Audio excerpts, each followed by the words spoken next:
टापू में कैद जिंदगी और जीत। एमपी में बाढ़ ने 20 साल का रिकॉर्ड तोड़ा। 11,000 लोग सुरक्षित जगहों पर पहुंचाए। एयरफोर्स के 3 पायलट ने 300 लोगों की बचाई जान। मध्य प्रदेश के 12 जिले भारी बाढ़ से प्रभावित हैं। 454 गांव कस्बों में लोग बाढ़ से लड़कर जीत रहे हैं और IN7 न्यूज के रिपोर्टर भी खामोश नहीं हैं। उन्होंने जोखिम लेकर जल, जमीन और आसमान से अपने दर्शकों को जमीनी हकीकत और जीत की कहानियां जुटाई हैं। शनिवार दोपहर वायुसेना को प्रदेश के बाढ़ ग्रसित इलाकों में रेस्क्यू ऑपरेशन चलाने का निर्देश मिला। 4 हेलीकॉप्टर्स Mi-17, V5 और ALH AK-3 ध्रुव को जिंदगी बचाने के मिशन में लगाए। रविवार तड़के 5:30 पर मिशन शुरू हुआ और 8 घंटे में 300 से ज्यादा लोगों को सुरक्षित जगह पर पहुंचाया गया। सबसे पहले बच्चों और महिलाओं को बाहर निकाला गया। विंग कमांडर ने बताया कि हम तो शनिवार को ही आ गए थे, लेकिन तब मौसम ने रुकावट पैदा की और हमें मिशन आगे बढ़ाना पड़ा।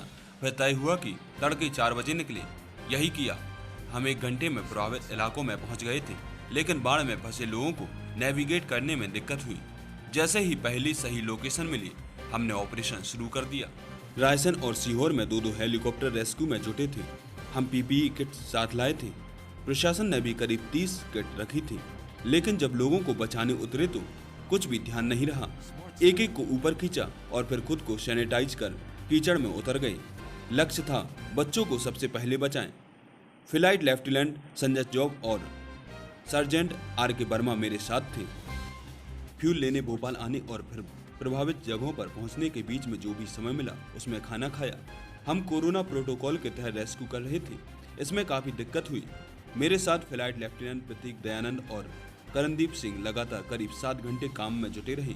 ऑपरेशन खत्म होने पर ही हमें सुकून मिला। पानी के बीच फंसे लोगों को देखते ही अपनी तकलीफ भूल गए। सीहोर के सैमलवाड़ा बमोहरी से रेस्क्यू कर रहे थे, लेकिन हमारा पूरा फोकस पानी के बढ़ते लेवल पर था।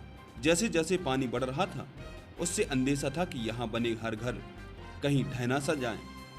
मुश्किल में फंसे लोगों की संख्या में 200 से ज्यादा थी। खराब मौसम हो और बारिश परेशान कर रही थी, लेकिन जब बाढ़ में फंसे लोगों के चेहरे देखे तो मुश्किलें मन में गायब हो गईं। हमने टीम की तरह काम किया और एक को लोगों को बाहर निकाला। इस दौरान 2 बार फ्यूल लेने के लिए भोपाल भी आना पड़ा। मुख्यमंत्री ने कहा कि मां नर्मदा का ऐसा रौद्र रूप 20 साल बाद देखने को मिला है।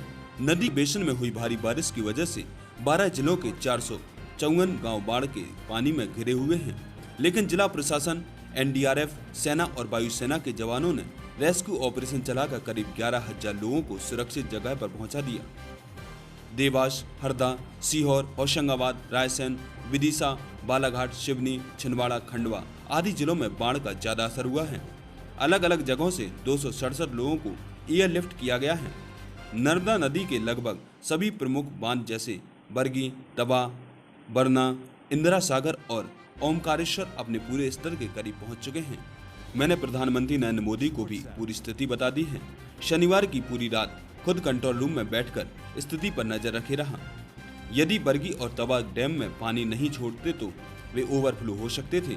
रातों रात लोगों को बाढ़ से बाहर निकालना मुश्किल भरा ऑपरेशन था, इसलिए रात में ही रक्षा मंत्री से बात की।